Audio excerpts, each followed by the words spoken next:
Hey guys, what is going on? It is me, Mr. Mario, and today I'm going to be showing you all how you can mod up one of these things right here. In case you can't really recognize what that is, or you're not reading the title of the video, which that means you blindly clicked on it, and I thank you very much for the viewership. We are going to be modding one of these Xbox 360 controllers here, just modding the LEDs themselves on here. Now, I've already completed this, but I'm going to show you all the process. So first off, we're going to need a few things. First off, we will need our actual controller PCB, which you get by ripping apart or hopefully taking apart properly your Xbox 360 controller. I'm not going to be covering that because it's very easy to do and there are more than enough tutorials out there covering that, but you will need a T8H, so a T8 security screwdriver in order to open up the thing. In addition to that, you are also going to need, of course, your soldering iron. You will need something to clean up the soldering iron as well, so whatever you use, I just use this right here, which looks a lot like confetti. I would recommend using a cap on the side. This is where I put all the old LEDs, the original green LEDs. Some tweezers. You might or might not need desoldering braid. I actually did use it at one point, so it doesn't hurt to keep it there. And you're also going to need a few Q-tips on hand. I only really needed one. Some 91% rubbing alcohol or anything that's really good, your solder, of course, and finally you're going to need the new LEDs. These are SMD0603 LEDs. That is what they are called. Just look them up on Amazon or eBay, anything like that. They are SMD0603. And those are the exact LEDs you need. Once you have everything, we can go ahead and continue. Now what you want to do right here, once you have your controller board in front of you and all cleaned up, which I highly recommend doing beforehand, you want to just go ahead and flood the LEDs with solder like I just did right there. This is the easiest process and you can be sloppy with it as well, which is the fun part with it too.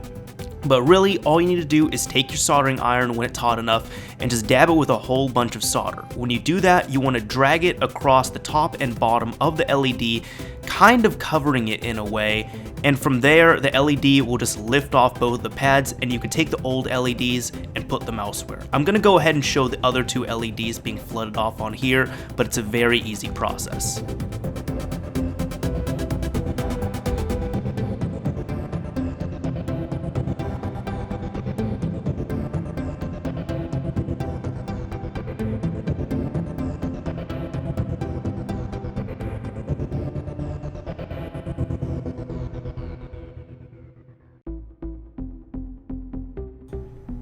Now once you get all four of the LEDs off, you just want to go ahead and douse a Q-tip with some rubbing alcohol and make sure all of the solder pads and points are nice and clean. Once we do that, I'm going to go ahead and show you how to actually install the LEDs.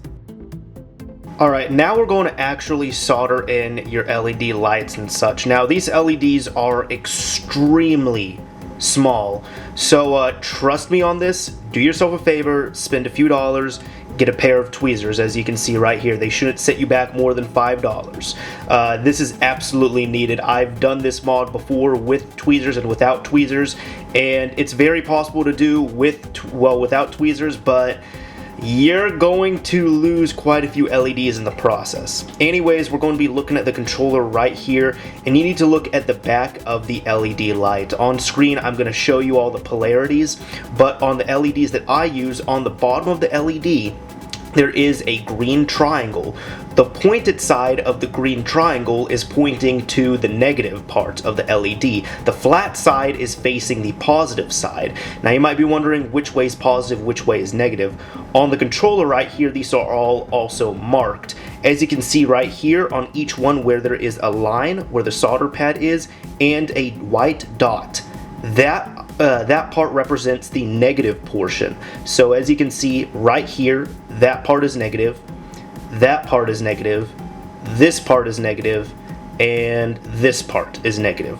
Those are the four negative areas. So you need to solder in, when you solder in these LED lights, you need to solder in each one so that when you put it in on the bottom, that green triangle or whatever you are using to represent that is going to be pointing towards that white dot. If you do not do that, the LED will not work when you boot up your controller. Now, in order to make the install for the new LEDs easier, what I like to do is just put fresh solder on each of the soldering pads for the positive and negatives of each LED. As you can see, I just go in and touch up the pad with a little bit of solder, so you just want a nice solder ball on each pad. This will kind of raise the LEDs when you pop them on there, giving them a nice little platform, and it will make it a lot easier to solder them on. You can clean up the old solder off the solder pads if you want to, but I never really have a reason to, and I haven't had an issue with it. So with that being said, we'll go ahead and put these on and then install the LEDs. Now that we have our new LEDs, what you want to do is raise an LED with your tweezers and put one on one end, just line them up.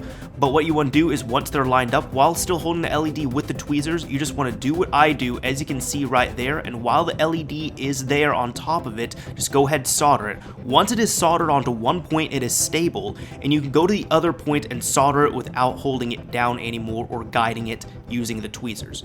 I normally check them with my finger as well to make sure they're there and they don't move around, but this is normally the best way to do it. Sometimes if you get a nice platform like what I did there, you're able to just do it without holding them on with the tweezers, but normally it's a lot easier to do it that way.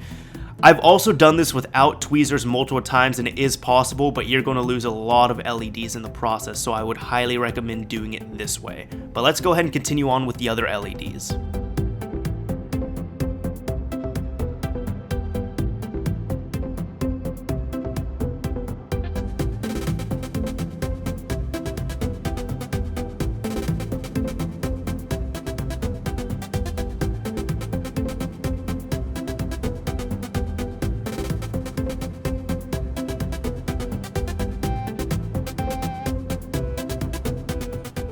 Now, one other thing I'd like to cover when installing these LEDs is using your hands and whatnot.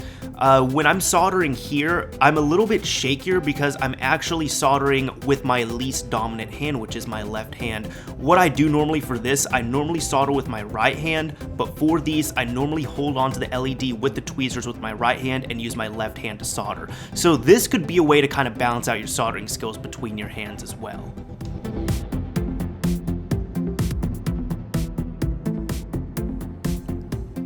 Congratulations, now you have all 4 LEDs installed. All you need to do is pop it back into a controller chassis and whatnot, pop in a battery, and make sure they all work. As you can see, all of our LEDs work fine. If any of them don't work, be sure to take them apart and first check your polarities, and if your polarities are correct, try resoldering everything as well. I've run into that issue a few times, but a majority of the time it is the polarities. Anyways, this is Mr. Mario, signing off. Thank you for watching everyone, and have fun with this tutorial.